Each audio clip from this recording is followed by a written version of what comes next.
Hello all, it is October, let me see, 27th, and a lot has happened. I wanted to share my birth story. Don't know if anybody will watch this, but wanted to share. It really, my babies, yes, I had twins, they came September 29th, 13 weeks early. Very scary, and it wasn't the birth I wanted, but it was to save both their lives. So this is part one, because I don't think I'm going to be able to get through everything.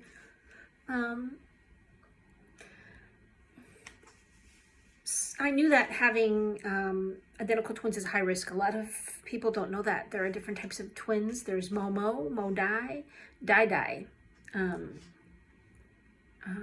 And Dai twins are your fraternal twins. They both have their own placentas. So that is the, if you get Dai twins, you were dealt a good hand in this game of cards. You have less risk factors with Dai twins. Momo and Modai. Mo twins, they're in the same sac and they share the same placenta. Things can happen like cord entanglements. That's Momo twins, the highest risk. I had Modai twins, slightly less risk than Momo, but more risk than Dai. With Modai twins, monoamniotic dichorionic twins, they are in different sacs, but they share the same placenta. And a lot of things can happen when you share the same plumbing. Have you ever lived in an apartment building and maybe your next door neighbor gets more of the hot water than you do? Well, things like that can happen with a Modai twin pregnancy. Again, they're identical. And unlike fraternal twins, they share the same placenta, even though they are in different sacs.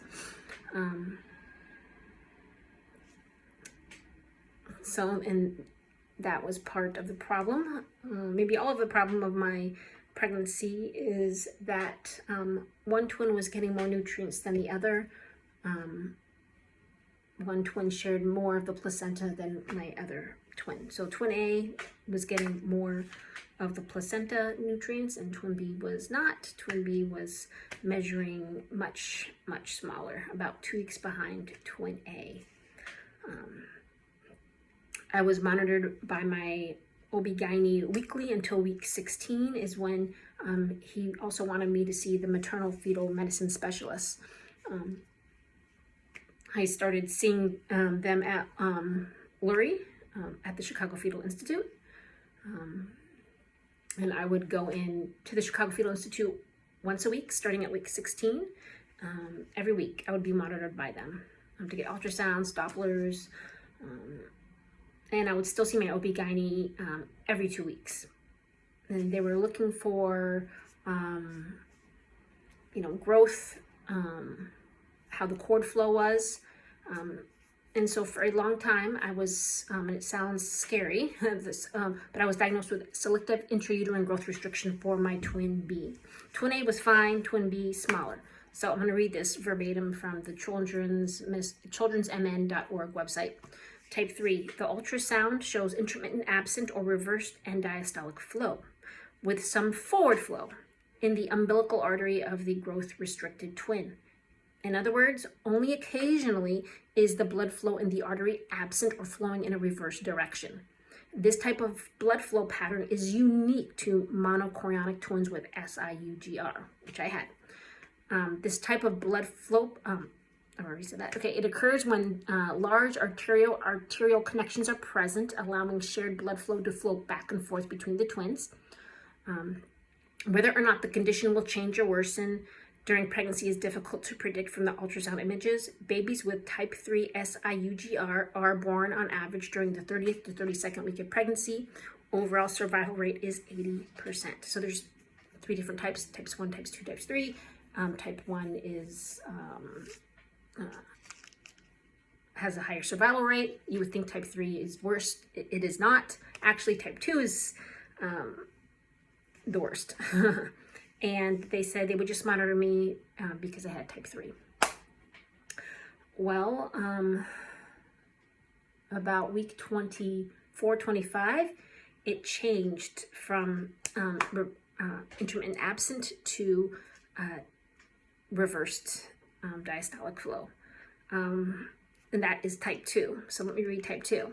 The ultrasound shows absent or reversed end diastolic flow in the umbilical artery of the growth-restricted twin. In other words, the blood flow is either persistently absent or flowing in a reverse direction, away from the smaller twin. Babies with type 2 SIUGR have a guarded prognosis. About 90% of cases worsen as the pregnancy continues. Extreme, gosh, I can't say this without crying, preterm delivery is common amongst babies with type 2 SIUGR, but often before the 30th week of pregnancy. Internationally, 50% of babies with SIUGR survive, and about 35% survive without disabilities. So that's pretty scary.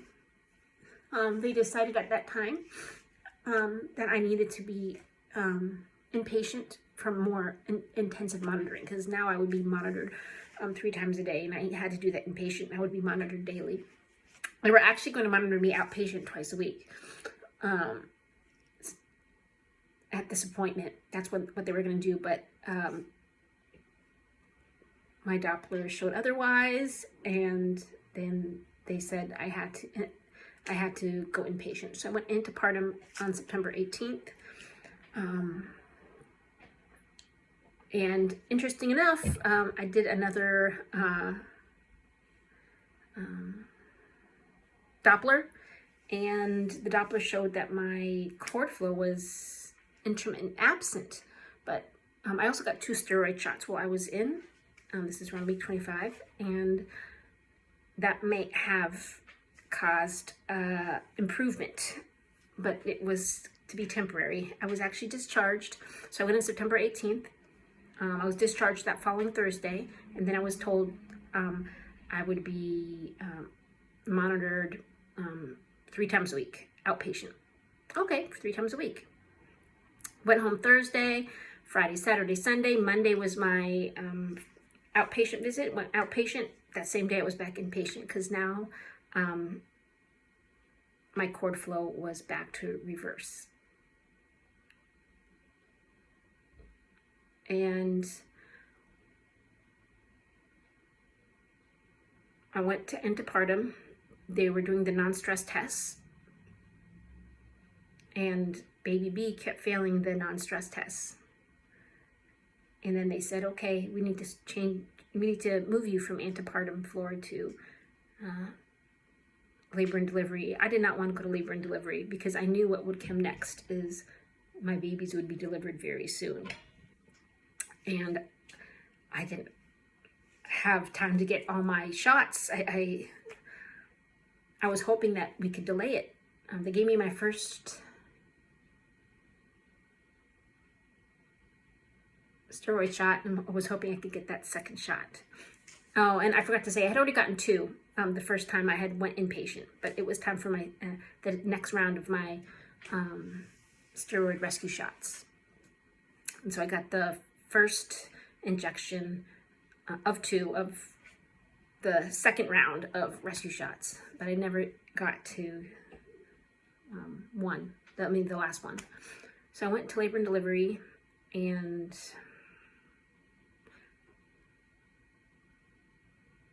from antepartum, and the baby B was failing the NST, and now baby A was too.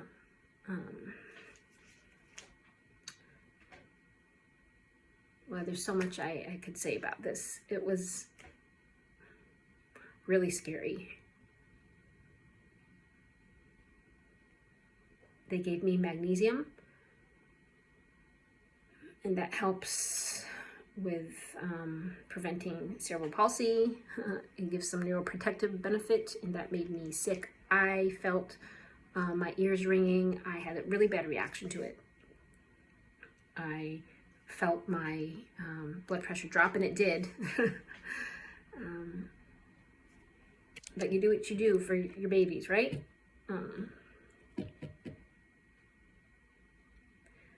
That when the doctor had told me we have to do the C-section now, I was just at 27 weeks. And I asked her, was there any possible way we could delay it till my second steroid shot? She said no, she wouldn't advise it. There was a possibility that baby B could die. I had just sent my fiance home, told him, you know, go take a shower, come back later. And I did not want to have the C-section by myself. So I called him and told him to hurry back. So much had changed from when he left to when he, till that point. So he rushed to be with me. And I will talk more about it in my next video.